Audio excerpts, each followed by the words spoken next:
Now that you've gotten the clear to close and done the final walkthrough, it's time to close your transaction. Can anything go wrong at this point? Hi, it's Mike Bryant with the Bryant Ferguson Group, and this is the final step, step 9 in our home buyer series, Closing Day.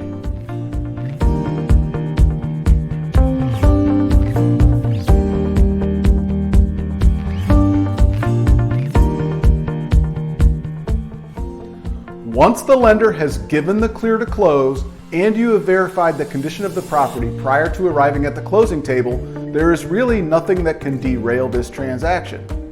The only possible issue now would be if the seller wasn't able to sign as scheduled or something catastrophic would happen to the property.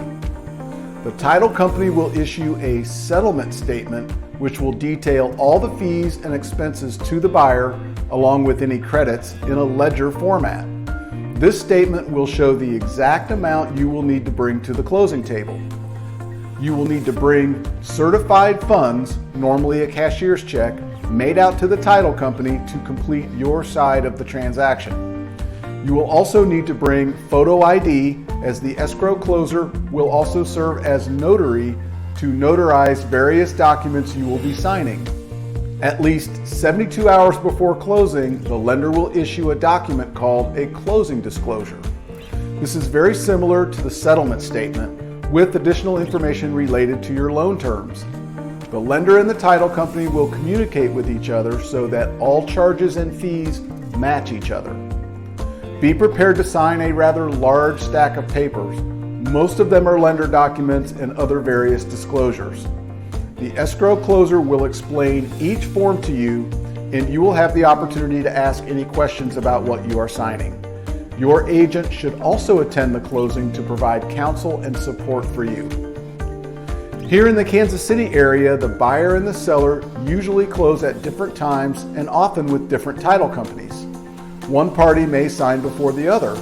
Sometimes sellers will sign a day or two ahead of time. However, the closing is not final until the last party signs every document and the transaction is funded. Funded means that the lender has wired the loan proceeds to the buyer's title company and the closer has collected the cashier's check from the buyer.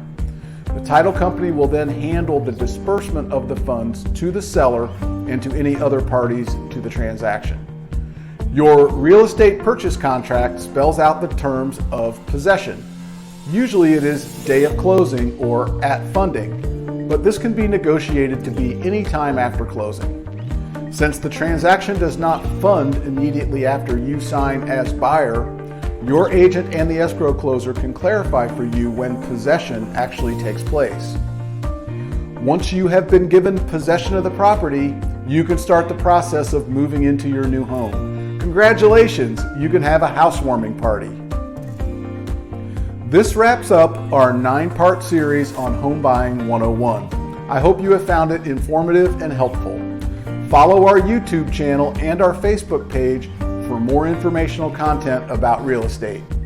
This is Mike Bryant with the Bryant Ferguson Group, authentic, local.